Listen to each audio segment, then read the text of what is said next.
Listo. Bueno, hoy es el quinto teórico y va a ser el último.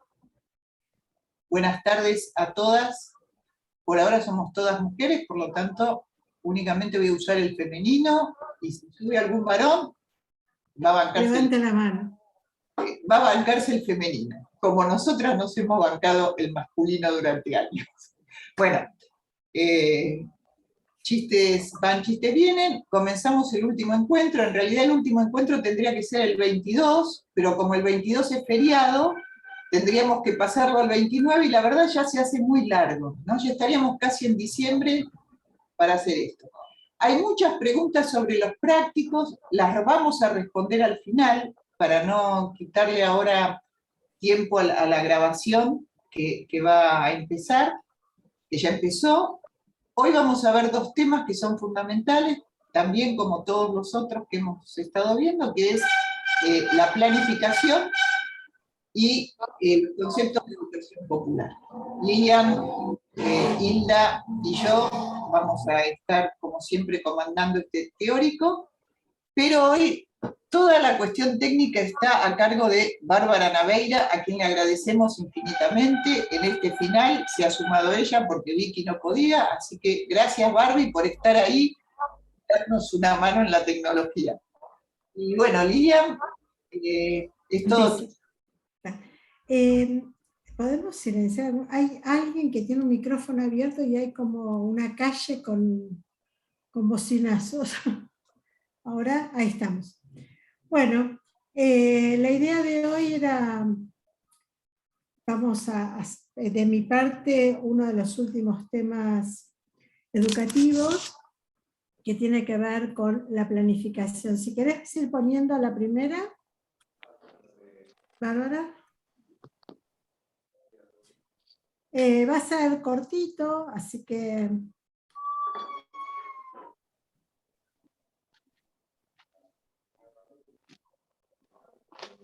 Bueno, la dejamos ahí. ¿Qué entendemos por planificación educativa? En realidad, como la palabra lo indica, planificar es poder prever algo con el... Volvamos a la primera. Es poder prever algo con anticipación. Eso es planificar. No dista de ninguna planificación ni nada que no hayamos hecho en algún momento de nuestras vidas. Es decir, cuando yo pienso algo que quiero hacer, primero lo fantaseo, me imagino cómo va a ser. Supónganse que ustedes van a... Esto que armaron ahora, esto que estamos estudiando, ustedes en algún momento recibieron un programa, se lo imaginaron, se organizaron, pensaron qué días era la cursada, cómo lo iban a hacer, a qué hora iban a terminar de trabajar las que trabajaban o las que tenían que dejar a sus hijos en algún espacio, si lo iban a poder hacer. Todo eso es una planificación, aunque no lo pensemos desde ese lugar. Yo me organizo y organizo lo que quiero hacer. Eso es planificar. Con lo cual, cuando comienza mi cursada, en este caso, yo sé qué día lo voy a hacer, sé que voy a tener que tener disponible mi computadora o mi celular, o si no lo voy a ver en el momento y lo voy a ver en diferido, que después voy a tener que poder entrar a YouTube para poderlo escuchar o poderlo ver. Hay quien le gusta tomar nota, entonces va a tener que prever de tener a mano lápiz y papel para ir haciendo un cuadro. Eso es planificar. No es nada diferente de lo que hacemos cotidianamente, aunque no lo pensemos en esos términos. En este caso vamos a hablar de la planificación educativa. Es decir, ustedes van a tener que prever qué es lo que van a hacer con estos niños educativamente. De esto se trata la planificación educativa. ¿Qué voy a hacer día por día cuando esté al frente de este grupo, de estos niños, de lo que les toque o los quienes les toca a ustedes. Ahora sí, la otra.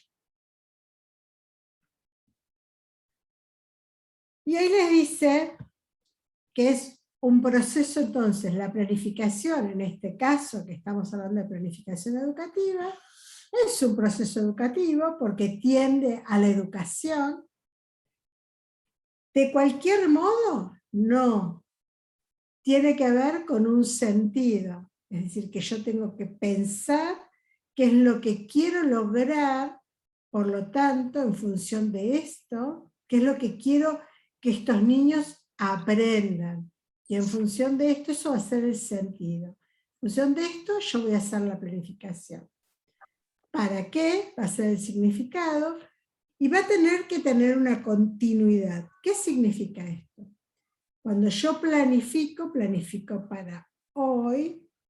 Normalmente uno planifica. Hay varias planificaciones. Una anual, antes abro paréntesis. Todos van a ustedes contar en las provincias de ustedes y en los distritos donde ustedes están, con lo que se llama la currícula. Nosotros no vamos a hacer nada por fuera de lo que sugiere el Ministerio de Educación. Esto ya está dado, no lo tenemos que pensar nosotros. ¿Qué es lo que vamos a enseñar o qué vamos a planificar? Eso ya lo pensó alguien. Y en nuestro caso, lo pensó el Ministerio de Educación. Entonces yo voy a agarrar esa planificación en función de la edad que tenga mi grupo, y esos van a ser los contenidos que debo trabajar. Entonces va a haber distintos tipos de planificación. Una primera es la planificación de todo el año, desde marzo a diciembre. Yo tengo que saber qué tengo previsto enseñar y qué tengo previsto que estos niños aprendan. De esa gran planificación la vamos a ir achicando. Y van a tener que, en el caso de las escuelas que se califica por trimestre, lo voy a bajar a un trimestre. Y de ese trimestre lo voy a pasar a una planificación mensual. Y de esa planificación mensual, en algunas escuelas van a planificar la semana. Entonces, de esa semana, los días. Entonces yo sé que el día lunes voy a hacer, no sé, voy a leer un cuento, pero ese cuento tiene que tener un sentido. ¿Para qué le voy a leer el cuento? Tiene que tener un significado. En esta estructura amplia, que es mi gran planificación. ¿Se entiende esto? Entonces, el lunes yo sé que de 8 a 9 vamos a trabajar sobre el cuento de la hormiguita. Después de ahí voy a salir al recreo. Voy a volver y voy a tener un tiempo de, por ejemplo, ciencias sociales. Por ahí puedo anexar este cuento con lo que voy a trabajar en sociales. Vuelvo al recreo. Y después por ahí tengo un tiempo de matemáticas. Entonces yo sé día por día lo que quiero enseñar y lo que quiero que mis niños aprendan. Estos estudiantes, ¿qué es lo que estoy buscando que ellos aprendan? De esto se trata la planificación.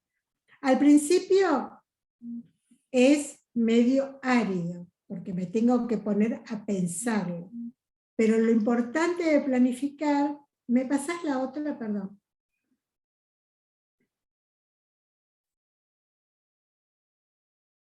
Una para atrás. Ahí. Lo importante de planificar es que si de repente yo hoy planifiqué que quería enseñar por primera vez cómo se clasifican los animales, y de repente, como pasó hoy, hubo granizo, y a la escuela en Córdoba vinieron 12 estudiantes nada más, voy a tener que postergar esto que yo tenía previsto para hoy, para otro día. Pero si yo no tengo nada previsto, no puedo modificar la estructura, me encuentra en el aire. Entonces, esto es lo importante de planificar. Si yo tengo algo planificado, lo puedo recrear, según lo que sucede ese día. Si no tengo nada planificado, es muy difícil recrear. Entonces, acá les dice, yo voy a planificar, de cualquier manera, no. Voy a tener que primero seleccionar las actividades. Esto después yo se lo subo a la clase, así que no se preocupen en copiar. Voy a tener que seleccionar qué actividades dentro de esta currícula que yo les conté que tiene el Ministerio de Educación, yo voy a organizar. ¿Qué actividades? ¿Para qué las voy a usar? ¿Con qué objetivo quiero planificar esto? Pero no me alcanza el saber por qué. Además tengo que saber quién va a estar. Si voy a estar yo sola, voy a tener una compañera, vamos a juntar 2 grupos porque el tema amerita, porque por ahí, no sé, vamos a hablar sobre el 25 de mayo y entonces a lo mejor un grupo más grande le puede contar al otro más chico, entonces voy a pensar con quiénes lo voy a organizar. Y una vez que pensé con quién, voy a tener que pensar qué necesito para enseñar. ¿Preciso algún material? ¿Preciso plastilina? ¿Preciso las hojas porque después que yo les expliqué, les voy a pedir que hagan un dibujo? Entonces todo eso me va a permitir a mí tener una clase ordenada, porque yo antes de empezar voy a tener previsto todo lo que necesito. Parece muy estructurado esto, pero ahí les contesto. Esto me permite a mí estar más tranquila en mi clase, porque cuando yo me paro frente al aula, ya sé lo que voy a hacer. Sé que tengo que tener los marcadores, sé que los niños van a tener que tener la cartuchera, y si no tienen, porque no tienen lápices, que voy a tener que tener una lata con muchos lápices de repuesto, porque tengo un grupo que no tienen materiales. Si no, puedo correr el riesgo de que empiece la clase, le digo pinten, y el 50% me dice, pero yo no tengo lápices, hoy me lo olvidé, hoy me dejé la cartuchera, me la usó mi hermanito porque él le tocaba llevarse la cartuchera al otro. Entonces, bueno, son todas cosas que ustedes en el transcurrir, en la medida que vayan conociendo al grupo, la van a poder organizar. Y lo otro muy importante es qué tiempo tengo disponible para esa clase. Nosotros, lo que nosotros hacemos también, prevemos cuánto tiempo vamos, hoy que hablamos con Mónica, organizamos. Yo sé que Mónica tiene una clase más larga, entonces yo comencé primero, y sé que la mía es más corta, porque tenemos que terminar a un horario. No podemos terminar a las 9 de la noche. Entonces tenemos que saber qué voy a hablar, con qué actividades, con qué recursos tengo que contar y cuál es mi tiempo disponible para que pueda realizar esa actividad. Ahí preguntaron si necesitamos tener la currícula. Sí, necesitamos tener la currícula. Si yo voy a tener chicos de tal edad, necesito, es imprescindible que tengan la currícula. Eso. No se la tienen que comprar, eso se baja de internet. En general a las escuelas, muchas veces, antes llegaban las currículas, ahora no estarían llegando, pero las pueden, hay alguien que tiene un micrófono abierto, las pueden leer en línea, y si no tienen internet, seguramente siempre en las librerías cercanas a los colegios las tienen impresas, se pueden tener. La otra.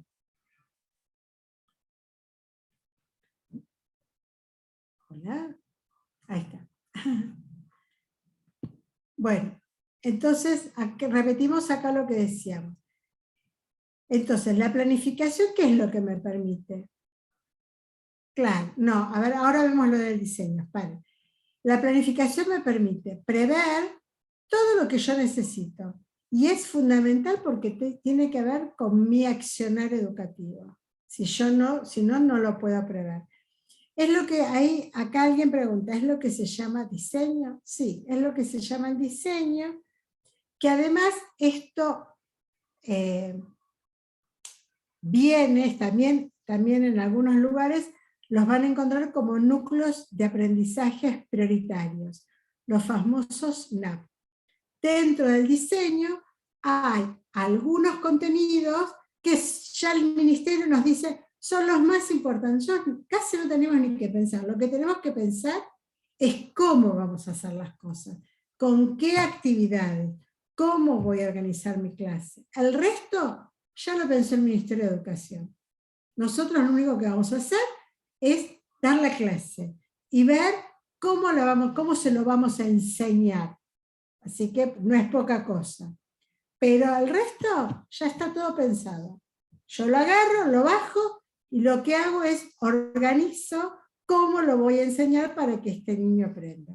Y si de repente me doy cuenta de que este proceso no se está produciendo, yo tengo que modificar mi planificación, mi modo de enseñar, no el estudiante. Es un problema mío. Yo tengo que ver cómo le acerco a ese estudiante la información para que él se la pueda apropiar. Si él no se la puede apropiar, es mi problema. Por eso vieron que muchas veces nosotros les preguntamos a ustedes, ¿está claro? ¿Precisan alguna aclaración? Porque si ustedes no comprenden, no tiene sentido que sigamos hablando. El objetivo es que todos comprendamos cuando hay alguien que nos está explicando algo. Si no se entiende, yo debo darlo vuelta, no sé, ponerme patas para arriba, bailar, hasta que lo puedan entender. Ese es el ser docente. Ese es el objetivo del docente, que los estudiantes comprendan lo que uno pretende con lo que se vayan ese día. Bien, la otra.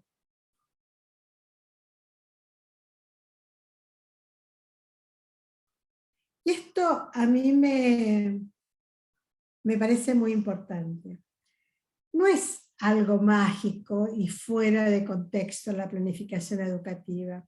Es una herramienta, es mi herramienta como docente, no tengo otra. No es que tengo un manual. Aunque tenga un manual, mi planificación es mi herramienta, que sacaré algo de este manual, algo del otro manual, pero es mi herramienta. Y en función de eso, yo voy a poder planificar esas actividades y voy a poder lograr mi propuesta áulica. Pero es una herramienta, no es algo mágico. Es como mi lápiz. Es con el lápiz con el que yo escribo o la tiza, para que los estudiantes puedan apropiarse de esto que uno necesariamente sabe que tienen que aprender para lograr ciertos objetivos. Yo una de las primeras que les pasé, les dije que tiene que tener continuidad. Yo no puedo planificar cualquier cosa. Si yo planifiqué hoy que aprendía el 1, en algún momento, si yo voy viendo el número 1, ¿no? Yo voy trabajando con los estudiantes, seguramente voy a aprender el 1, el 2 y el 3. Voy a ir trabajando con ellos y voy tomándoles el tiempo. Y en algún momento voy a decir, esto ya está. Tiene una continuidad. Después voy a pasar al 4 y el 5. No puedo enseñar el 3 y después pasar al 20 o a la decena, por ejemplo. Voy a tener que enseñar todas las unidades. Cuando completé esto que se llama unidad, sé que voy a pasar al 10 y por lo tanto voy a introducir el concepto de decena, de 10, lo que ahora se llama los 10, ¿sí? Las que son mamás van a entender que ahora les decimos 10. Entonces, esto tiene una continuidad, no es que es todo saltando y que a mí hoy me levanté, por eso hay que planificar. Dije, ay, qué lindo que está el día, hoy los voy a sacar al patio y voy a ver y hablamos del sol. No, porque todavía no hablé de los planetas, esto viene desde algún lugar para hablar del sol. No es que hoy me levanté y dije, ay, hoy hablo del sol. Ah, no, mira, ahí encontré una hormiguita, vamos a hablar de los insectos. No, yo voy teniendo una planificación en cada una de las materias curriculares, porque si no, no hay aprendizaje, sería...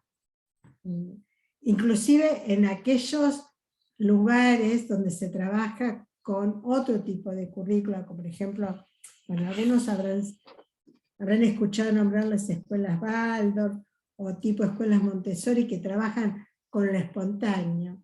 Igual hay una planificación, no es que el docente, si bien va acompañando el proceso de los estudiantes, tiene una planificación. Los materiales no se presentan de una manera espontánea. El docente de alguna manera pone algunos materiales y no otros. No es casual, que parezca que juegan, no es que hay una selección de lo que se les va ofreciendo. ¿Sí? La otra, ¿vale?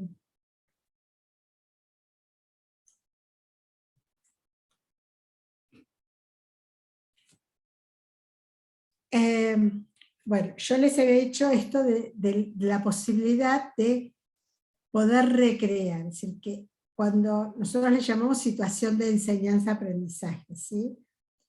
No es que yo lo hago de una manera imprevisible y que la incertidumbre se puede apropiar de mí. Al contrario, justamente cuando yo planifico, intento, a veces puede pasar que no lo logre, intento que esta incertidumbre del día a día en un aula sea la menor posible, porque nunca podemos anticipar lo que va a pasar con el estímulo que nosotros damos, porque esto tiene un timing. Yo puedo, no sé, hoy, no sé, ir con, con un estímulo sonoro, por ejemplo, y se me ocurrió llevar cajas y palos de lluvia, y de repente a un estudiante esto le impacta y le recuerda una situación muy traumática. Y algo que yo no tenía previsto le provoca un llanto. O le provoca que abre la puerta y sale corriendo y se va al patio y se tapa los oídos. Yo preví algo, pero no sé cómo va a impactar en el aula. Por eso hablamos siempre, hay cierta incertidumbre en el docente. Pero en la medida que yo tengo planificado, intento reducirlo al máximo. ¿Por qué? Porque si no me sorprendería. Y si bien somos humanos y nos podemos equivocar y podemos prever algo que no funcionó como uno quiso y nos sorprende, tenemos que tratar de reducir al máximo esta posibilidad de que se nos escape algo en el aula. ¿Sí? Al principio, cuando uno empieza con estas actividades o en esta tarea, es como somos muy estructurados, ¿sí? Tratamos de que no se nos escape nada, que esté todo organizado, pero bueno, puede pasar, hay cosas que uno las piensa y después cuando llega al aula se pueden disparar situaciones personales que no las teníamos previstas. Pero siempre tener organizado nos organiza y nos da cierta tranquilidad a nosotros como docentes. ¿Querés la otra? Hay algo que se nos está metiendo.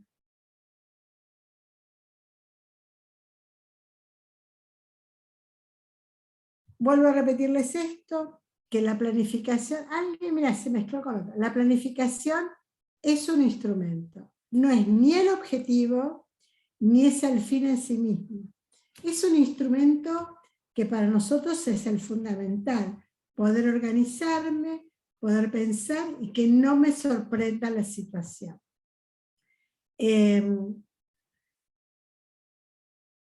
Esto es lo básico que tenemos que saber de la planificación. ustedes van a tener, las que estén a cargo de estos EPIs y de los aulas, van a tener una planificación mucho más amplia que solamente lo curricular, porque van a tener que planificar los recreos, van a tener, estoy por estornudar, perdón, pero van a tener que planificar en qué momento va a ser la merienda, cuándo van a hacer la higiene, después de qué actividades es conveniente hacer un corte más largo para por ahí agregar un refuerzo después del almuerzo. Y esto no va a ser igual en todos los espacios, porque cada uno va a tener particularidades. Entonces, en esta gran planificación también van a tener que tener previsto esto. No solamente lo curricular, van a tener que tener una planificación más amplia. Cuándo puede ser que vaya algún nutricionista y va a ser el día que pese a todos los estudiantes, cuándo es el día que, no sé, hacen una salida o en qué momento del año está previsto, porque hay lugares más fríos y entonces no hay salida posible en esa época del año, porque, bueno, porque no se puede salir, porque hay nieve, porque llueve mucho. Entonces, dentro de la gran planificación, las salidas van a ser postergadas y se van a hacer en esas épocas del año que son más amigables. Entonces, una planificación implica todo esto, no solamente lo áulico, sino tener todo el contexto organizado. O sea, uno en febrero o marzo, cuando comienza, tiene previsto todas las salidas que va a organizar en el año en función de los aprendizajes que necesita. Si van a ir a la plaza, a qué van a ir, si van a ir a un museo, por qué van a ir, con qué objetivo, después de qué aprendizaje. Todo esto es la gran planificación. ¿Alguna pregunta hasta acá? No sé cómo venimos. Mónica. ¿Es verdad? No sé, cerramos la presentación, el Power. Sí, sí. Podés cerrar, Barbie. Yo lo cerro. ¿Alguna pregunta? Si no, lo dejamos para el final. Hay algunas cuestiones que creo que las fui contestando porque las fui leyendo. Claro, hay aportes, ¿no? Bastante interesantes. No sé, en todo caso... Después sí. volvemos si quieren. ¿Te hago una pregunta? Sí. Hola. Hola, ¿cómo estás? Mira, te quería hacer una pregunta con respecto al diseño. Hay uno de capital y hay uno de provincia. Según el lugar donde trabajamos es el que vamos a utilizar, ¿verdad? Exactamente, exactamente. Pero hay uno que es nacional, estos NAP son nacionales. Estos núcleos de aprendizaje prioritario, dejamos de lado Cava, tomamos Nación. Esos son para todos. Después cada lugar tiene un diseño propio. Propio, claro.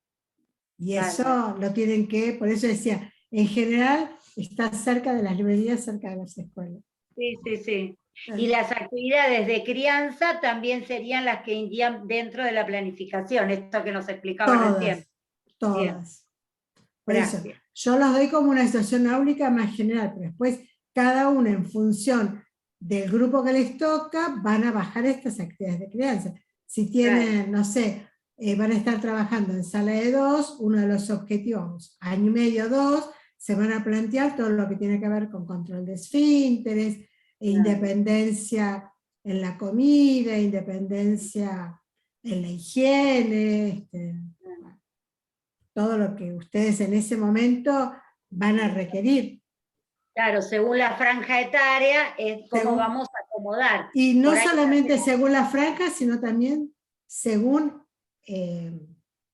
la franja y dónde están trabajando. No es lo mismo, exactamente, no es lo mismo un EPI en Barracas que alguno en Jujuy, cerca de donde tienen que llegar, son distintos contextos. Yo me acuerdo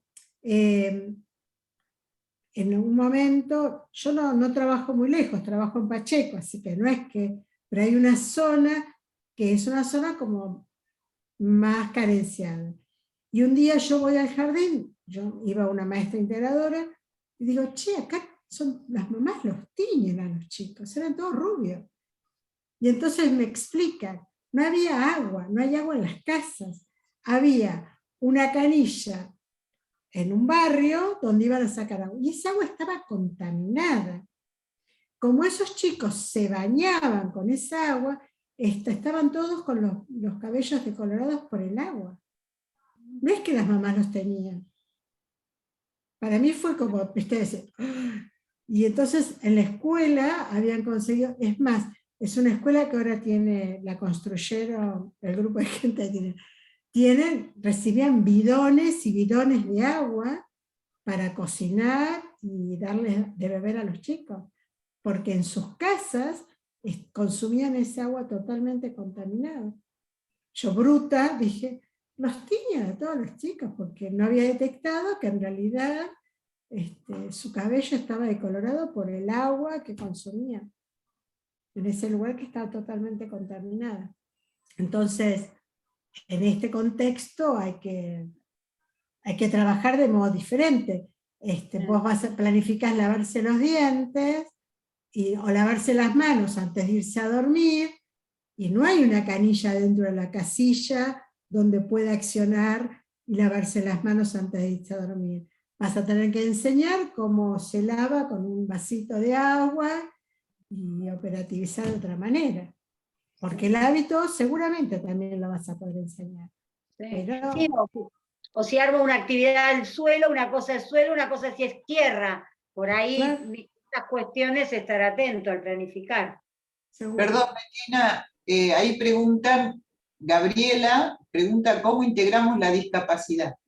¿Qué es lo que querés preguntar con cómo integramos la discapacidad? Supongo que cómo la integran en una planificación en una escuela no especial.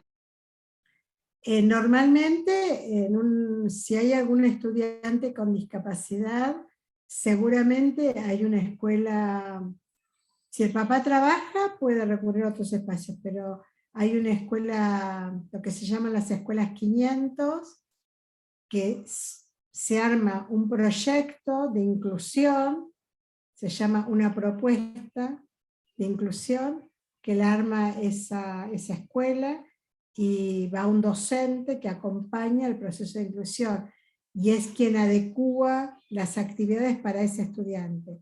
Si no hay, y se hace lo que se puede, y normalmente o lo hace el gabinete, o las maestras que tienen muchos recursos, intenta hacer una propuesta de inclusión. Siempre hay cerca, lejos, algún equipo que pueda orientar. ¿Es eso lo que me preguntabas?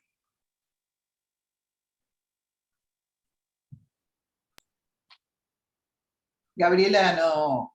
Y depende también de las discapacidades. Ahí está Gabriela. Y también depende de la discapacidad, depende. Es decir, una discapacidad motriz. Sí. Nosotros deberíamos integrar a la maestra y trabajar juntas en el proyecto. Ella haría la bajada. La propuesta de inclusión se hace con las dos maestras, la maestra áulica y la maestra de inclusión. Se hace una propuesta coordinada. Es decir, cuando uno tiene un estudiante con discapacidad, el colegio de base, colegio convencional, digamos, eleva esa carpeta ante el ministerio. Cuando se firme y se tiene el aval de la inspección, ese estudiante tiene una propuesta de inclusión para toda su carrera docente, su carrera de estudiante. Sea jardín, primaria, el proyecto va pasando con él. Cambio de escuela, la propuesta va con él. No hay que volverla a hacer. Es un estudiante, todo el sistema educativo sabe que hay un estudiante con propuesta de inclusión. Es un modo de protegerlo. Bueno, una vez que se firma, se firmó. Después se puede dar de baja, ¿eh? No es para todo se puede dar de baja. Sí, sí. Gracias. No, de nada. Estamos. Todo tuyo, Mónica. Bueno, ahora digo, reitero para las compañeras que entraron más tarde que hoy es el último encuentro. Los prácticos tienen hasta fin de mes para presentarlos. Ya subimos al Classroom un práctico que es para aquellos compañeras, compañeros que no pudieron hacer las concurrencias en los barrios, para aquellos que no tuvieron una coordinadora. Ahí hay un trabajo práctico de 3 ítems. No, aunque sean 3, no son fáciles. Tuvieron que estar en los teóricos para poder hacerlo. Y fundamentalmente, si no tienen, acuérdense siempre, los encuentros están grabados. Por lo tanto, pueden ir a YouTube y vamos a subir todos los PowerPoint, o sea, todas las presentaciones que estuvimos utilizando en los encuentros. Ahora vamos a hacer rápidamente, así después hacemos una despedida linda, ya que no somos muchas, podemos tal vez ir abriendo cada uno el micrófono y hacer una linda despedida, porque la verdad fue un encuentro que nos encantó, diverso, federal, estuvo bárbaro. Me toca hablar de educación popular. ¿Y por qué de educación popular? Porque la Universidad Popular de Barrios de Pie, pedagógicamente, lo que quiere decir ideológicamente, quiere decir políticamente, tiene como marco teórico la educación popular. Entonces, Barbie, cuando quieras poner la presentación para hacer españoles, castellanos, si no, el PowerPoint, si podés. Ahí estamos. Perfecto. Se está cargando. Educación popular, que es la pedagogía de la pregunta o la pedagogía para la liberación. Mucho no se está utilizando la palabra de la pedagogía para la liberación, aunque es uno de los textos de Paulo Freire, que es el que dio marco teórico a la educación popular, pero yo vuelvo a usar la liberación porque liberación no es lo mismo que libertad, ¿no? Libertad es un hecho más individual, liberación siempre va a ser un hecho colectivo. No hay liberación individual, hay libertad individual. Continuamos, Barbie. Acá hay un poco, digamos, la historia de Paulo Freire, que no era pedagogo, él estudió abogacía, pero en su práctica cotidiana se hizo, este año, los 100 años de su nacimiento, hicimos grandes encuentros en todas las provincias. Digamos, él en su encuentro y en su práctica cotidiana empezó a alfabetizar a personas analfabetas del Brasil, y ahí empezó a elaborar una técnica de alfabetización que para mí sigue siendo absolutamente novedosa y buena, y mi experiencia en los barrios del conurbano bonaerense, conurbano de la provincia de Buenos Aires, me dio resultado hasta con las nenas y los nenes que tenían problemas de aprendizaje. Cuando yo estaba haciendo alfabetizaciones en los centros de alfabetización, venían después los nenes y las nenas con el cuaderno para aprender con este método del silabeo, porque no siempre los métodos utilizados en la escuela sirven para nuestros pibes y nuestras pibas, ¿no? Su primer trabajo es la pedagogía del oprimido, que después lo fue modificando esto del oprimido, porque consideraba que era como muy down, ¿no? Down, ¿qué digo? Muy bajón era esto de la pedagogía del oprimido. Y es una pedagogía que surge y toma todas las experiencias de los movimientos latinoamericanos. Es una pedagogía netamente latinoamericana que después, bueno, en España se ha utilizado para la alfabetización de adultos y en otros países de habla hispana. Seguimos, Barbie.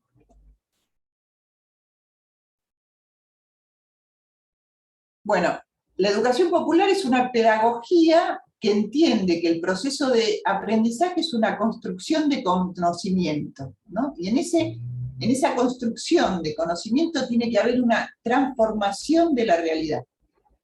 Esa transformación de la realidad se va a dar dentro de un contexto que es social, y tiene que ser siempre emancipadora. Y cuando digo emancipadora, digo esto de la liberación. Cuando empezamos en el 2003, con los centros de alfabetización en los comedores comunitarios de barrios de pie, nuestra intención fundamental era que se comprendiera la lectura y la escritura como una forma de leer el mundo. ¿Qué quiere decir leer el mundo?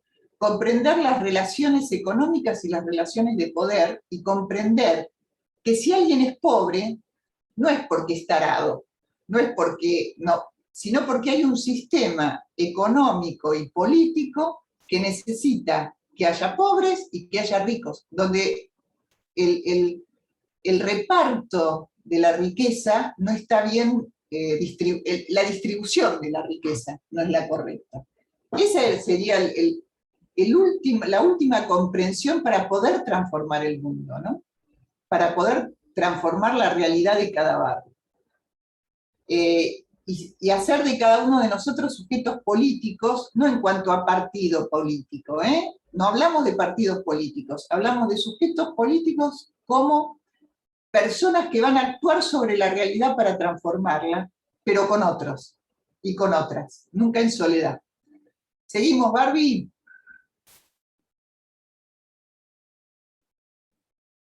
Frases de Freire. Nadie es si se prohíbe que otros sean. O sea, ninguna de nosotras podemos ser y hacer si estamos prohibiendo el ser y el hacer de las otras, los otros o les otros. Si no es en comunidad, si no es con las otras personas, es muy difícil transformar la realidad y es muy difícil aprender. Se aprende en comunidad, es imposible aprender en soledad. Seguimos.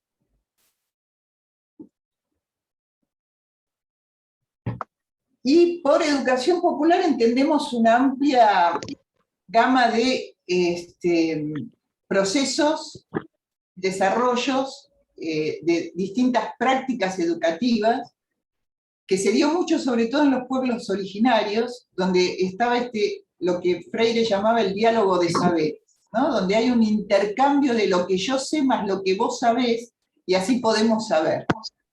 Toda esta pedagogía comienza a partir de los años 60, y por supuesto, bueno, esto que dicen, ¿no? Son procesos alfabetizadores decoloniales, interculturales, trabajo con adultos, trabajo social y comunitario, entre otros. Nosotras siempre decimos que en la medida que una compañera va a un comedor comunitario, comienza a transformar su vida y comienza a transformar la vida de quienes la rodean. Está dentro de, algunos dicen, una educación alternativa a la educación tradicional. Yo creo que lo que pone, pienso y pensamos muchos, no soy yo sola, que lo que pone en evidencia la educación popular, Paulo Freire y todos sus seguidores, es que la educación siempre es política. No hay educación que no sea política. Esta es la evidencia que pone. Después, si es alternativa o no, porque a veces se piensa que la educación popular es una educación para los sectores humildes. Y la verdad es para los sectores humildes y para los sectores medios, porque los sectores altos ya tienen su propia educación que los pone en el contexto que tienen que ponerlos, ¿no? En las relaciones de poder.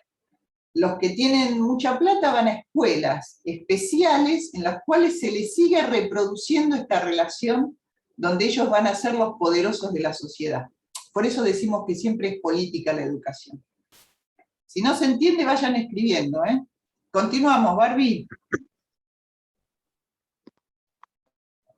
Y esta es una frase del movimiento de los Sin Tierra de Brasil, que tiene las escuelas itinerantes, porque el movimiento de los Sin Tierra de Brasil se va moviendo en distintas localidades, tomando tierras y ocupando tierras, entonces las escuelas siempre son itinerantes, y ellos piden un mundo donde quepan muchos mundos, que esto sería el ideal, ¿no? Esta sería la utopía a conseguir, una primera utopía. Seguimos, Barbie.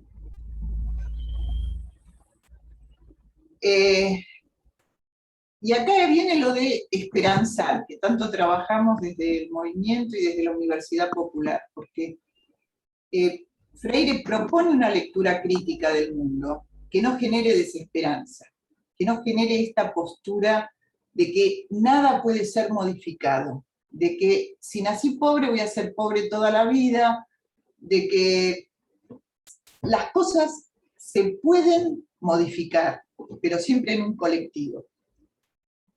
Y justamente la metodología de la educación popular se basa en la pregunta. Vuelvo a decir esto, ¿qué sabes vos? ¿Qué sé yo? Y por eso se llama la dialéctica de la pregunta. Cómo los saberes se van encontrando. Hay una anécdota en uno de los textos que yo más amo de Paulo Freire, que se llama La alfabetización como formación de ciudadanía, y en ese texto hay una anécdota donde un alfabetizador va a una comunidad de pueblos originarios. Entonces le toman una especie de prueba, ¿no? Lo sientan y le dicen, bueno, ¿qué va a enseñar? ¿Cómo va a enseñar? ¿Qué necesitamos? ¿Qué? Entonces él se explaya, este alfabetizador, en todo lo que sabe y en cuanto va a saber. Entonces el líder de esa comunidad le dice, no, espere. Nosotros no queremos saber cuánto sabe usted. Nosotros queremos saber que cuando se caiga el palo, no, dice, no queremos que usted nos enseñe cómo se tumba el palo, ¿no? Esto de poner ¿cómo se llama cuando ponen el alambrado? Lo que queremos saber es de qué lado va a estar usted cuando el palo se tumbe. Esta es la cuestión del alfabetizador y el educador popular. ¿De qué lado vamos a estar cuando se produzca el cambio? ¿No? Y por supuesto no estamos a favor de una educación enciclopedista, donde alguien sabe y el otro tiene que aprenderla. Hay un intercambio de saberes, esto es fundamental.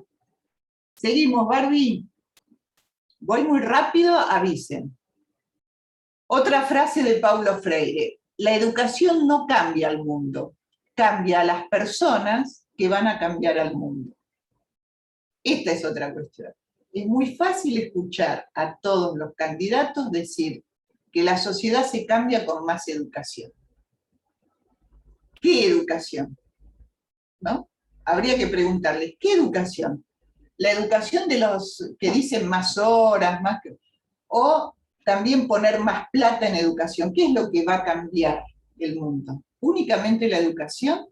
¿O las personas que nos vamos a educar de determinada manera para poder pensar al mundo donde quepan todos los mundos, donde todos y todas estemos incorporados? Seguimos, Barbie.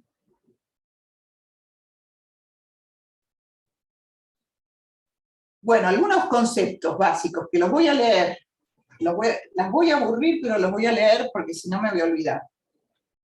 Enseñar no es transferir conocimiento, ni dar un cuerpo indeciso, sino crear las posibilidades de una producción y de una construcción. Enseñar exige respetar los saberes, la identidad y la autonomía de los educandos y discutir con ellos la razón de sus saberes. Enseñar exige saber escuchar, fundamental, saber escuchar, y respetar la lectura del mundo de los educandos. Fíjense que Freire y toda la educación popular todo el tiempo habla de educadores y educandos, porque educando es una acción, ¿no? Estamos ejerciendo una acción sobre los otros, porque es la manera correcta de intentar entender el mundo de una forma más crítica. Lo contrario sería antidemocrático. Enseñar exige conocer que somos seres condicionados, pero no determinados. La concientización no es sino el esfuerzo crítico de conocimiento de los obstáculos que dificultan la tarea histórica de cambiar al mundo. Enseñar exige la convicción de que el cambio es posible. No somos solo objetos de la historia, sino también sujetos. El futuro es problemático, pero no inexorable. Y yo siempre recuerdo un concepto, hago paréntesis todo el tiempo yo, un concepto de Paulo Freire de sus últimos años, donde él hablaba de que hay inéditos viables como forma de resistencias. Y me acuerdo que cuando en el 98, 99, 2000 empieza a surgir los desocupados organizándose en movimientos piqueteros, yo pensé, hoy esto es un inédito viable. Ese inédito viable posibilitó que en los barrios más humildes los desocupados y las desocupadas se organizaran colectivamente en ollas populares, y las que íbamos a los barrios en el 2001, 2002, 2003, vivíamos el hambre que había en esos barrios. Y si no hubiera sido por esas mujeres que se organizaron sabiendo que era la forma de poder alimentar a esos pibes y esas pibas, otra hubiera sido la situación actual. Esas organizaciones sociales que pasaron de ser piqueteras a ser en estos momentos organizaciones donde tienen, por ejemplo, una universidad popular. Entonces, el orgullo de pertenecer a una organización que no solo se ocupa de que los pibes y las pibas coman, sino también de la capacitación, eso es educación popular en movimiento. Enseñar exige comprender que la educación es una forma de intervención en el mundo. Reconocer que la educación es ideológica, ya esto lo habíamos dicho, y educar exige querer bien a los educandos, porque ese trabajo se realiza con personas, lo que demanda un alto nivel de capacitación científica y responsabilidad ética. ¿Qué queremos decir con esto? Que el voluntarismo y el espontaneísmo no caben en la educación popular. No es que todos somos iguales, todos tenemos saberes iguales. Ahora, hay alguien que conduce el aprendizaje de saber. Para conducir ese aprendizaje de saber tiene que haber una capacitación. Nos tenemos que capacitar y tenemos que saber hacia dónde encaminamos ese proceso educativo. ¿Qué es lo que queremos lograr en ese proceso educativo, en esa comunidad? ¿Cuáles son las necesidades de esa comunidad? Y ahí sí intervienen los educandos diciéndonos qué es lo que esa comunidad necesita. Continuamos. Barbie.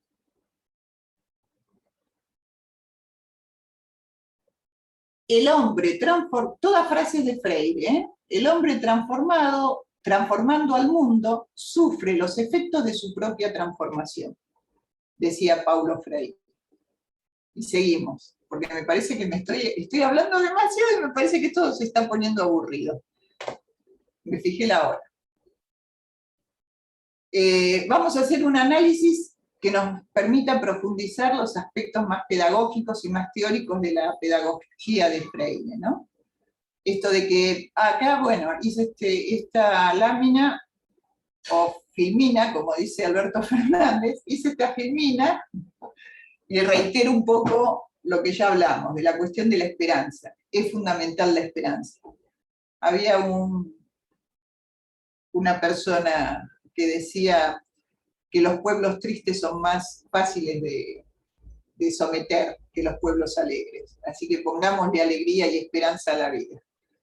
Seguimos, Barbie. Y esta es una consigna que las compañeras que pudieron ir a México e intercambiar con el proceso zapatista y las escuelas zapatistas.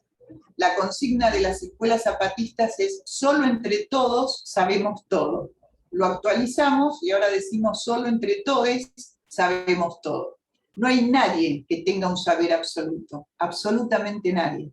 Y por eso la pedagogía de la pregunta. Es imprescindible saber qué saben las otras personas para integrarlas a nuestro saber. Continuamos, Barbie. Me siento Mirta Legrand. Bueno, ¿y cuáles son las dimensiones? Y esto es bien teórico, al que lo aburre o no le gusta, lo puede dejar, digamos, esto va a quedar en la clase porque es la cuestión bien teórica de la pedagogía de Freire, y la vamos a poner en 5 dimensiones.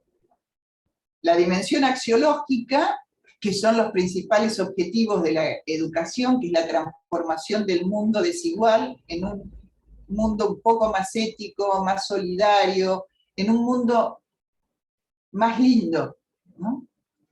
y el proceso educativo conlleva generar las posibilidades de un cambio, que un cambio que no es fácil seguramente, pero que sí sabemos que es posible, que se puede dar, que hay países donde la desigualdad no es tan grande, y tenemos que ir a eso.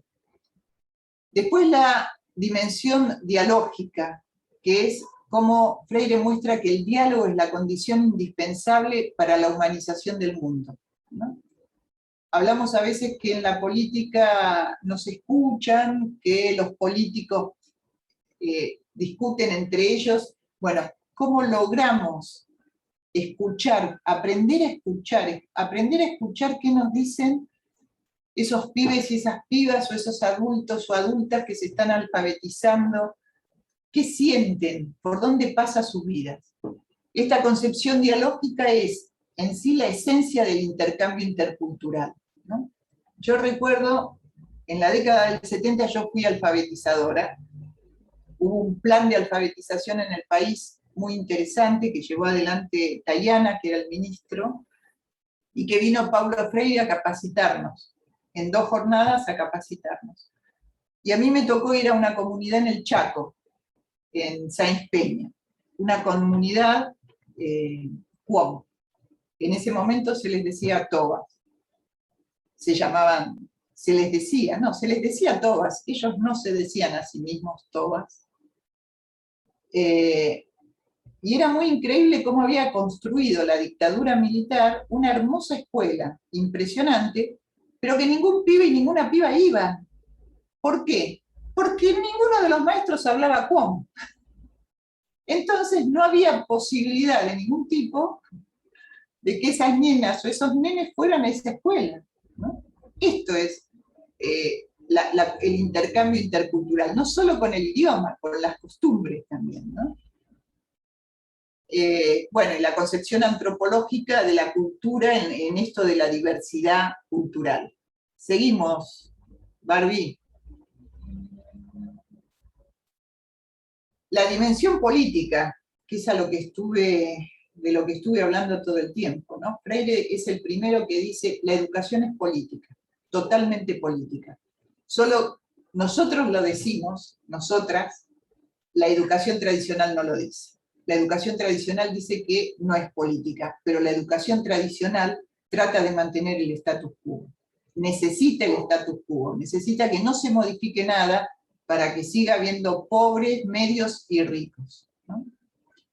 Y después la dimensión nociológica, donde Freire considera la educación como un acto de conocimiento con objetivos socioeducativos dirigidos.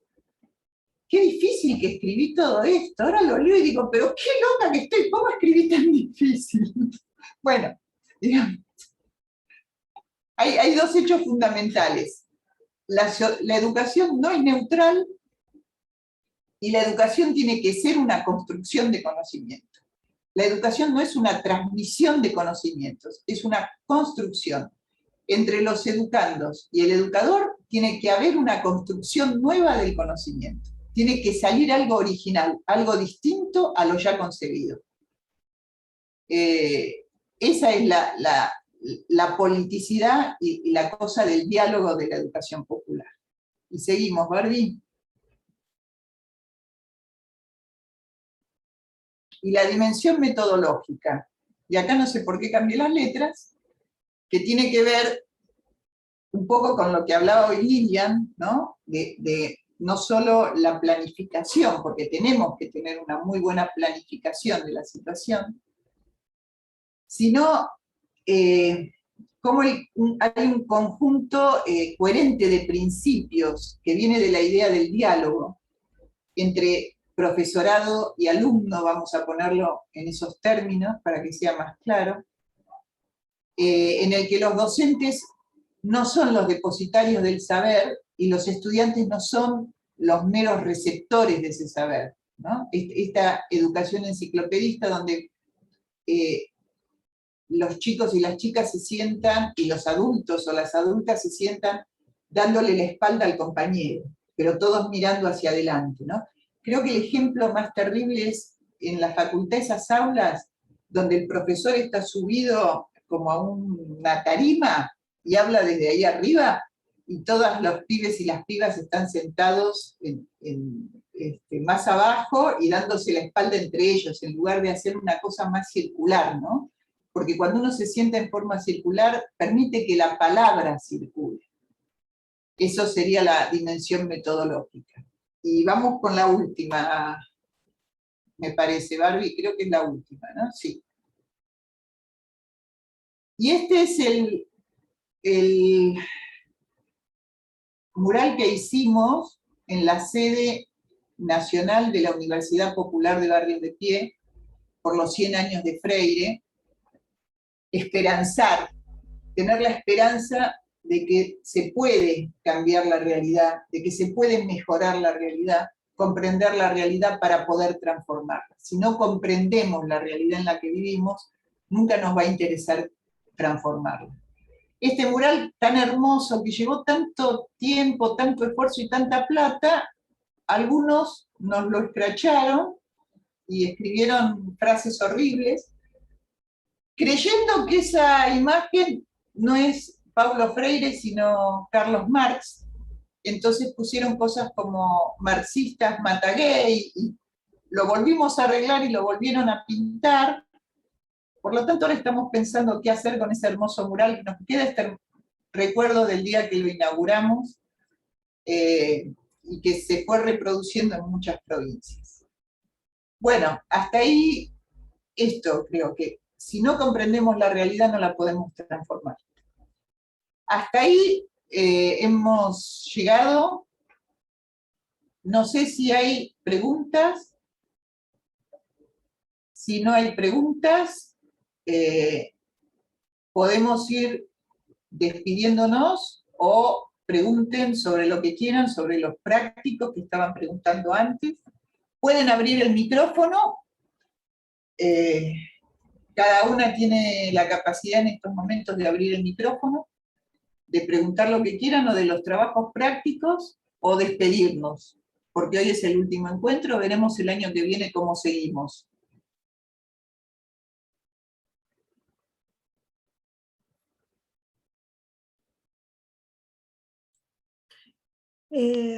Empiezo yo. Para mí fue una experiencia sumamente enriquecedora. Creo que podemos mejorarla. El mejorar para mí es fundamental, que podemos intercambiar. Esto del soliloquio es muy aburrido, pero bueno, la necesidad hizo esto. Me parece que ustedes tienen muchas cosas para decirnos, porque son de distintos lugares y tienen experiencias diferentes. Esto que hoy pasó recién con Betina y con otra compañera, me parece que es lo más rico que a uno como docente le pasa cuando quiere transmitir algo, este intercambio constante con el otro que también nos hace. Mónica hablaba de la pregunta, y si uno no tiene preguntas no sería docente. Y si el otro no nos genera preguntas, tampoco seamos docentes. Justamente el ser docente y el enseñar y aprender tiene que ver con esto, con esta ida y vuelta que no es estática, ¿no? Sino que es alguien que dice algo, me cuestiona a mí, me repregunto yo misma, y esto es lo fantástico de esta profesión. Por eso creo que nos quedó, a mí en lo personal, me queda este poco contacto y en poco saber qué les pasó a ustedes, dónde están, de qué se trata, lo que hacen, cómo lo vivieron, cómo lo aplican. Pero bueno, es algo para pensar cómo lo podemos ir mejorando. Por lo demás, bueno, agradecerles la paciencia y que hayan estado. No más que esto, que yo creo que para todos fue un gran esfuerzo estar a esta hora y un lunes, con todo lo que seguramente tienen para hacer. Hermoso lo que escribió Andrea de Pichon Rivière. Amo a Pichon Rivière. Pichon Rivière fue un lector Sí. Un lector de Paulo Freire también, entre otras cosas, Pichón Rivière, ¿no? Con su psicología social. Sí, sí, yo quería decir también algo. La verdad que me encantó, me enganché un poquito más tarde, no empecé desde el inicio, pero fui escuchando todo lo que me mandaron y luego ya me pude conectar. Me encantó, me pareció súper enriquecedoras todas las clases, todo lo que se habla, la teoría, me encantó. Yo soy docente de nivel inicial, jubilada hace un año, y estoy estudiante de la carrera de psicología social, así que puedo unir, o sea, todas esas diversidades, porque una cosa era trabajar como docente en el aula formalmente, estudiar ahora psicología social y ahora volver a repensar conceptos, refrescar, mirarlos desde otro lugar. La verdad que me pareció súper enriquecedor el espacio. La verdad que la felicito, muy, muy, muy hermoso. Qué bueno, gracias. Gracias. Y tal Profesora, cual, muy me quedé amorosas, pensando, muy me amorosas quedé- las tres, y me tomo el atrevimiento, compañera Bettina Bernasconi, que por sí, intermedio de acá del grupo te paso mi celular y nos pasamos el celular, pues yo soy dale. psicóloga social, Wow, siempre me gustó la docencia, y creo que con todo esto, y que lo hacen tan amoroso, porque lo primero es lo sororo y lo amoroso, con tanta delicadeza, con tanto amor, y ojalá que nos podamos ver, ¿no? Porque el punto de encuentro, siempre el mirarse a los ojos, el escucharse, hace mucho más fácil el encuentro. Entonces, pasamos un año bastante bravo el año pasado, este año medio medio, y veremos el 2022 qué pasa. En mi caso personal estoy buscando laburo, en sentido, entonces eso es como que también hay un cierto grado de agotamiento, ¿no? Mental. Y a veces digo, muchos conocimientos, muchos saberes, y a veces eso juega en contra también, porque tengo vocación de servicio, he trabajado en territorio, y se me está haciendo cuesta arriba. Entonces eso es lo que me pone mal. Entonces digo, bueno, quizás soy psicóloga social, pero he dado talleres y todo, y pensar por el lado de la docencia o la parte pedagógica o algo, porque uno es joven todavía y no hay techo. Esta carrera no tiene techo, ¿no? Entonces, más que nada eso, digo, ¿no? El compartir los saberes. Lo que vos decís es cierto, lo presencial, que lo necesitamos y lo esperamos, pero también es cierto que este medio que hemos aprendido por la pandemia, por esta puta pandemia, también nos permite estar con compañeras desde Jujuy a Tierra del Fuego, que de otra manera no hubiésemos podido. Entonces, veámosle también el lado súper positivo, que nos amplía la mirada a todo nuestro territorio argentino, en este caso, ¿no? Sí. Que podemos estar con muchas más personas de que si lo hiciéramos solamente presencial. Estaríamos limitados a un espacio. Perdón, Eugenia se desmutió, supongo que quiere decir algo. Sí, perdón, no, simplemente agradecerles la posibilidad, como dijo la profe, de que estuviésemos desde tan lejos. Yo estoy en un pueblito del sur de Salta, en el límite con Tucumán, donde, bueno, acá todavía falta organización social, falta que empoderemos a las mujeres, falta que nuestros niños tengan y se cumplan los derechos de todos nuestros niños. Así que, bueno, agradecerles y decirles, por ejemplo, que el profesor que habló del juego fue espectacular, fue fantástico.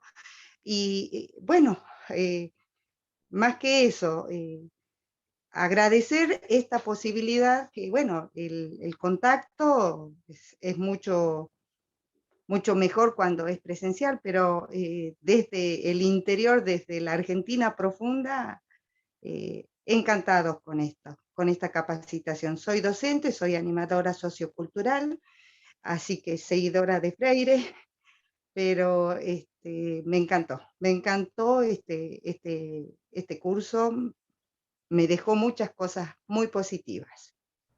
Eugenia, cambiemos la mirada. Los profundos son en Cava. Vamos a dar vuelta a la mirada.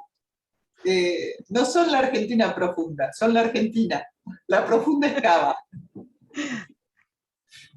Bueno, por suerte. Muchas gracias. Muchas gracias. Qué placer.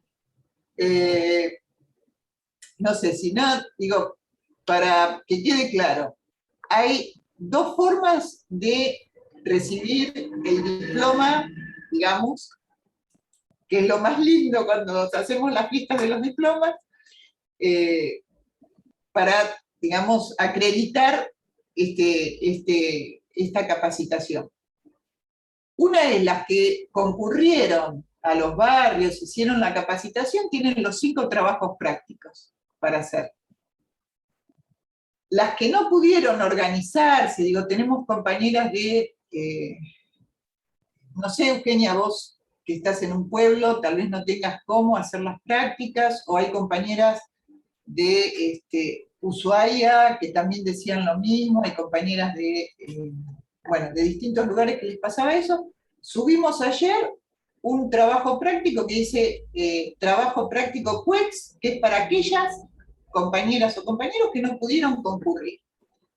Fechas límites, vamos a poner diciembre.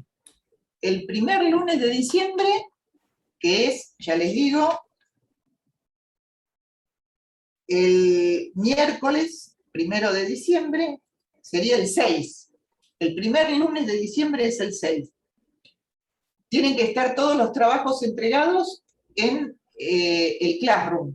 Súbanlos, si pueden, al Classroom. Si no pueden, por mail o por el WhatsApp colectivo, dicen que no pueden y vemos otras formas, pero si no, suben todo al Classroom y ahí después les vamos dando la devolución del trabajo, que seguramente van a estar aprobados, pero queremos, en realidad nosotras queremos conocer cómo ustedes lo pensaron. No es una cuestión de aprobados, desaprobados, sino cómo ustedes pensaron las cuestiones que planteamos, tanto en los 5 trabajos prácticos como en el único trabajo práctico del juez. No sé si hay algo más, si no nos vamos despidiendo. Yo me quería despedir también, no sé si me escuchan. Hola, ¿me escuchan? Sí. No, realmente también quería agradecer porque realmente fue una experiencia muy enriquecedora. Realmente a mí me emocionaba cuando empezamos, y bueno, ver esto de Tierra del Fuego, Jujuy, Mendoza, parece mentira, porque por un lado estábamos encerrados el año pasado, y al mismo tiempo nos abría el panorama, una cosa muy, muy loca, ¿no? Por un lado, pero esto nos permitió por ahí conectarnos con más gente, y bueno, fue una experiencia muy linda, la verdad que yo disfruté mucho, me enriqueció mucho, aprendí mucho, y bueno, espero que haya servido también lo que pude aportar. Y bueno, muchas gracias. Gabriela se había desmuteado, no sé si querías decir algo, Gabriela Beatriz Paolazo. Sí, ahí estaba hablando por chat, les quería agradecer a las 3. Hace muchos años que ejerzo lo que sería el cuidado de adultos mayores, pero también estoy capacitada para el cuidado de niños. Ya lo había dejado hace mucho tiempo, la verdad. Entonces quería refrescar la memoria y volver a retomar el cuidado de niños. Hace relativamente poco que me cambié al interior, soy del interior, entonces ahora quiero empezar a retomar el cuidado de los pequeños, que ya lo había hecho hace mucho tiempo, pero no con la capacitación adecuada. Así que más que agradecida porque han vuelto a implantar en mí la curiosidad y la pregunta de la pregunta, y retomar lo que sería el cuaderno, porque el cuaderno del cuidador es muy bueno tomarlo y retomarlo y preguntarse y volver a hacer hincapié en todo lo que es la educación popular, que siempre me ha gustado y me ha interesado. Soy acompañante terapéutico también, y hace mucho tiempo que ejercían solo en adultos mayores, y en el último tiempo la pandemia hizo que, bueno, nos cambiáramos de casa, vengo para el interior, son otras las posibilidades de trabajo y me ha abierto una gran posibilidad, gracias a Dios.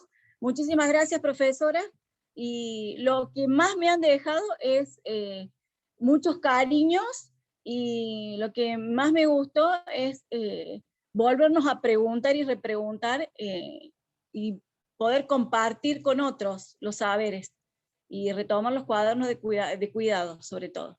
Gracias. ¿Alguien más? Bueno, a mí me conmueve siempre que nos encontramos.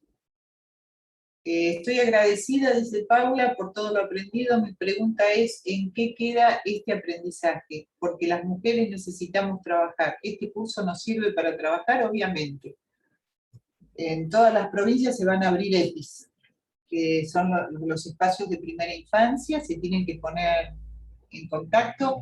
No es que la organización o la Universidad Popular va a dar trabajo, ¿no? No somos una usina de trabajo, sino de organización, de capacitación, y después sí se van a abrir, hay un convenio por el cual en todas las provincias se van a abrir estos espacios de primera infancia, o si no van a tener este certificado de capacitación en el cuidado de niñas y niños. Hay varias escuelas de organizaciones sociales que contratan personas, pero eso, digo, después lo verán cada una de ustedes. Y sigo hablando en femenino porque veo que somos todas mujeres, así que listo, ya está. A mí siempre que nos encontramos me conmueve el país federal, me conmueve tantas compañeras de todo el país, tantas mujeres y varones de todo el país que nos encontremos. Esto es lo único bueno que me deja la pandemia. La posibilidad y el aprendizaje de la educación online, ¿no? Del intercambio online. Después todo lo de la pandemia fue una porquería y la pasamos como pudimos. Así que bueno, feliz por la capacitación, dice Jessica, soy cuidadora y acompañante terapéutica. Veo que tenemos unas cuantas cuidadoras. En realidad todas somos cuidadoras. La cuestión es cómo se nos empieza a pagar por ser cuidadoras. Cómo se nos empieza a pagar incluso por ser madres.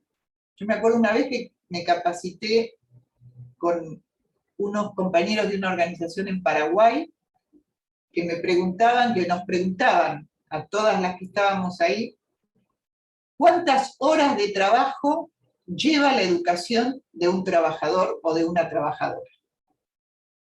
¿Cuántas horas le hemos dedicado a la crianza de nuestros hijos y más las maestras y los maestros de las escuelas, y los hemos lanzado al mundo a trabajar y nos han dicho siempre que eso es una obligación amorosa. Por supuesto que es una obligación amorosa, la de la maternidad, pero que nos paguen también.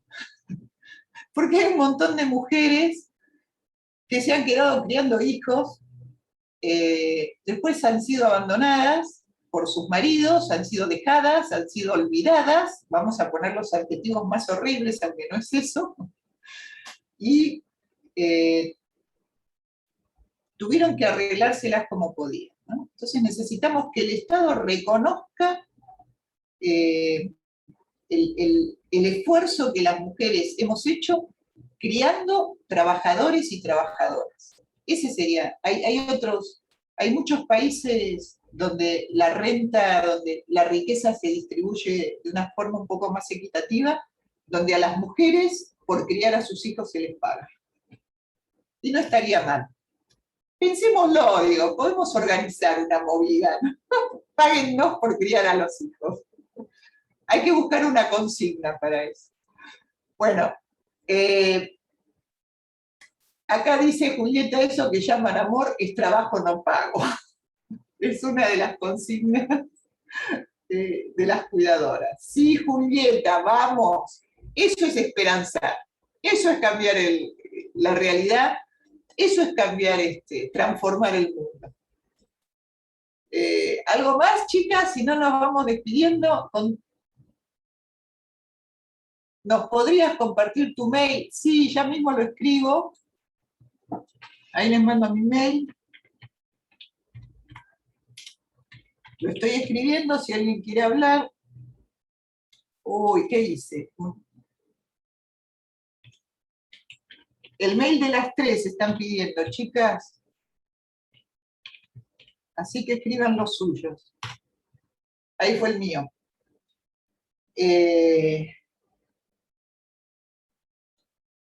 Pusiste coma en vez de punto, Mónica. ¿Cómo? ¿Pusiste coma en vez de punto? ¿Es con coma o con punto? Es punto, no, es punto. No, Mónica. salió con coma. Andrea dice que no se pongan celosas. No, no las ponemos celosas. No, si no pueden escribir a la universidad y de ahí nos van a redireccionar seguramente. Como gustéis. Les mandamos el amor incondicional. Acá estamos para que podamos seguir avanzando. Dice que pongamos el mail en el Classroom, lo pondremos. Y bueno, miles de besos, fuerza, a esperanzar que todo puede ser mejor. Y somos cualquier mujeres. cosa que tengan dificultades con los prácticos, se escriban en el Classroom y nosotros les contestamos ahí como para orientarlas o guiarlas, ¿sí? Esto que les pasó a la compañera, como subí, aunque sea esta cosa práctica, no se traben porque no saben subir un archivo. Consulten, que las asistimos. Bueno, mujeres argentinas y patriotas, nos estamos viendo. Chao. Acá se lo voy a llevar, chicas, así que Chao, para chao. que se queden tranquilas. Besos. Un abrazo a las 3, a todas las compañeras. Abrazos. Estamos en contacto por el mail Dale. y ojalá que el año que viene tengamos laburo todos.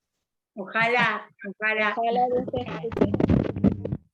Chao. Gracias, compañeras. Un Chao. abrazo grande. Chao. Un gusto.